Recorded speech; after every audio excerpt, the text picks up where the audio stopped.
بسم اللہ الرحمن الرحیم۔ ہمارا 9 پارہ ہے، سورۃ الانفال سٹارٹ ہو گئی ہے۔ ہمارا 15واں اور 16واں رکوع آج الحمدللہ چلے گا۔ اس میں شارٹ کٹ دیکھ لیتے ہیں۔ اللہ رب العزت یہاں سے سوال کیے جا رہے ہیں، یسألونک عن الانفال۔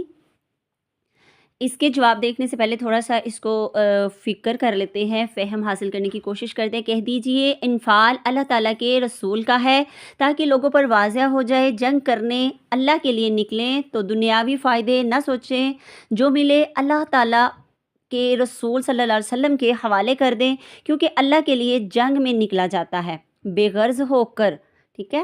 اور شرط کیا ہے اس کی شرط ہے، پہلی تقوی مطلوب ہو تم سے، اصل چیز آپس کے تعلقات کی اصلاح ہے، مال نہیں ہے۔ دوسری شرط ایمان کا تقاضا ہے کہ اللہ تعالیٰ کے رسول کی بات مان لو۔ فرسٹ آیت کی طرف جاتے ہیں تو آپ سے سوال کرتے ہیں، مال غنیمت کا سوال کرتے ہیں جو جنگ بدر میں حاصل ہوا تھا، کیونکہ یہ جنگ کفر اور اسلام کے درمیان پہلی بار ضابطۂ جنگ تھی، پہلا موقع تھا جو مسلمانوں کو حالت اسلام میں مال غنیمت مل رہا تھا۔ اسلام سے پہلے جنگوں کا طریقہ، جنگ کے دوران جس کے ہاتھ جو لگے وہ مال اس کا ہو جاتا تھا، لیکن جنگ مقصد کے لیے نہیں ہوتی تھی، لوٹ کے لیے ہوتی تھی۔ جو قبیلہ طاقتور ہو جاتا کمزور پر وار کر دیتا، ان سے عورتیں اٹھا لیتے، بچے ماں اٹھا لیتا۔ اسلام نے رولز پیدا کیے کہ جب مال حاصل ہو ضابطے اور طریقے کے ساتھ اس کے حصے کیے جائیں۔ سورۃ التوبہ 124 میں بھی ہے کہ ایمان والوں کا ایمان بڑھ جاتا ہے، انسان فوراً ملنے والے فائدے کی طرف جاتا ہے، مگر اللہ تعالیٰ چاہتا ہے حق سے نظر آئے سب کچھ۔ اللہ تعالیٰ چاہتا ہے کفر کا زور ہی ٹوٹ جائے، ٹھیک ہے۔ اگلی بھی آیات میں سے میں شارٹ کٹ تھوڑا سا دیکھتی جاؤں گی۔ سیکنڈ آیت دیکھتے ہیں تو مومن ہوتے کون ہیں؟ سچے مومن وہ ہے جو اللہ کی بات مان جاتے ہیں، اللہ کی بات ان کے دل میں ہلچل مچا دیتی ہے۔ جب آیت پڑھی جاتی ہے تو ان پر ایمان ان کا جو ہے نا مزید بڑھ جاتا ہے۔ ایمان کی صفات میں سے ہے کہ وہ اپنے رب پر توکل کرتے ہیں، بھروسہ کرتے ہیں پورا۔ اور ایمان کا تقاضا کیا ہے کہ ذکر، اللہ کا خوف، تلاوت سننا، توکل کرنا یعنی بھروسہ کرنا۔ اور توکل کیا ہے؟ خوف خدا اور ایمان کی مضبوطی ہو تو توکل ہو جاتا ہے۔ کون سا والا؟ پکا والا۔ تیسری آیت اگر دیکھتے ہیں تو جو نماز قائم کرتے ہیں، جو ہم نے دیا اس میں سے خرچ کرتے ہیں، وہی لوگ کامیاب ہیں۔ 4 آیت یہ سچے مومن ہیں، بہت ہی عزت کے ساتھ قیامت کا دن رکھا گیا ہے۔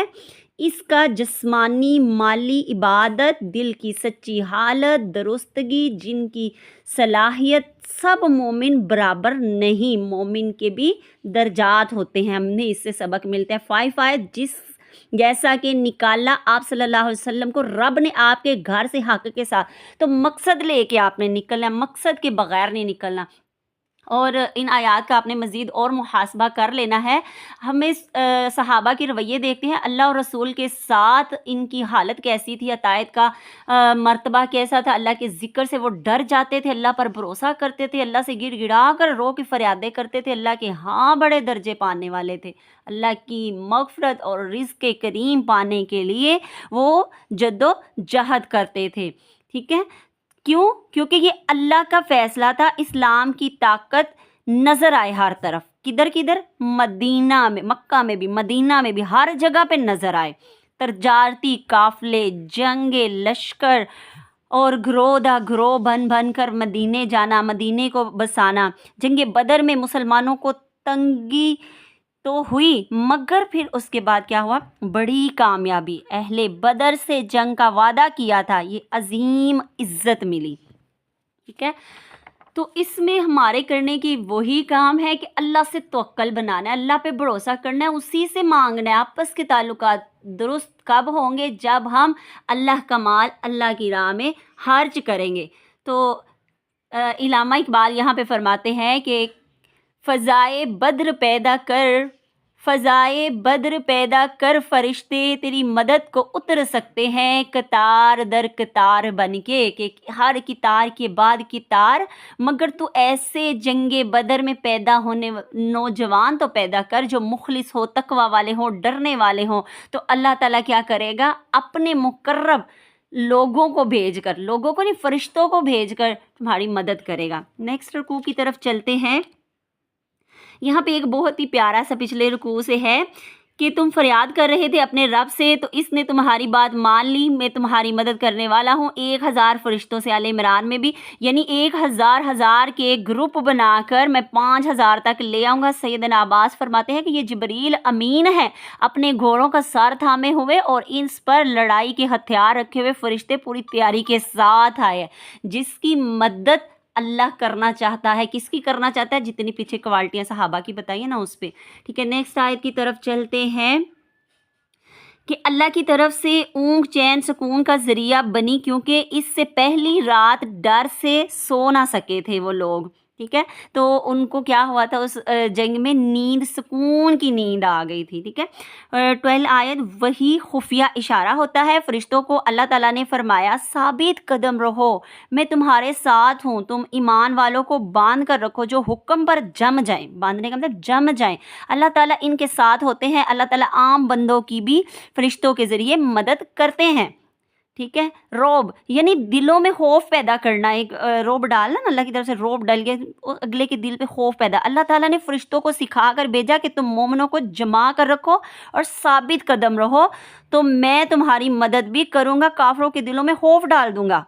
तुम मारो जैसे चाहो, इनको सर पर मारो, बाजू पे मारो, पूरे मतलब इनके जिस्म पर मारो। सबक क्या मिलता है हमें ये 12 आयत से? प्लानिंग से हर काम करना चाहिए। इंसान का यकीन पुख्ता हो तो अल्लाह ताला की मदद ज़रूर आती है। प्लानिंग क्या होती है कि हमने जैसे ये रमज़ान में कि हम ये काम करेंगे, हम कुरान पढ़ेंगे, हम सदका करेंगे, हम रातें, ये प्लानिंग है कि तुम ये कर लेना, तुम ये कर लेना, तुम ये कर लेना, तुम ये। तो यहाँ पे अल्लाह भी 12 आयत में यही सिखा रहे हैं। 30 में भी अगर देखते हैं तो यहाँ पे भी ये रोब क्यों डाला गया, नुकसान क्यों हुआ 30 आयत? इस वजह से हुआ क्योंकि उन्होंने अल्लाह ताला की मुखालफत की थी। जो मुखालफत करता है अल्लाह रसूल सल्लल्लाहु अलैहि वसल्लम की वो सख्त सज़ा देने वाला है, जो अल्लाह के रसूल की मुखालफत करे। 14 में ये बात चखो तुम, ये नाकामी रस्मी वजह से हुई है। किसकी वजह से हुई है? तुम्हारी ही वजह से हुई है, उसी की वजह से हुई है। ठीक है, 15 ए लोगों मिलो जब उनसे जिन्होंने कुफ्र किया तो पीठ फेर कर ना भागो, यानी जंग से ना भागो, ज़्यादा लश्कर देकर बुज़दिली ना दिखाओ कि ये तो बड़े ज़्यादा लोग हैं, भाई मैं इसका मुकाबला नहीं कर सकती। डरो ना, अल्लाह पे यकीन रख के। अगर तुम अच्छे हो, अगर तुम मुखलिस हो, सच्चे हो, तो तुम्हें डरने की ज़रूरत नहीं, जितनी मर्जी फौजें आ जाएं। 16 आयत, जो फेरेगा इस दिन मैदाने जंग से भागना कबीरा गुनाहों में से है। मतलब कि तुमने नीयत की, फिर बाद में तुमने देखा कि ये तो बहुत ज़्यादा, कि मैं मर वर ना जाऊँ, ये ना हो जाओ, हार ही ना जाऊँ, इज्जत अपनी बचा के पहले ही निकल जाओ। ठीक है, तो ये क्या कहा? कबीरा गुनाह, यानी सबसे बड़ा गुनाह है जो माफ़ नहीं किया जा सकता।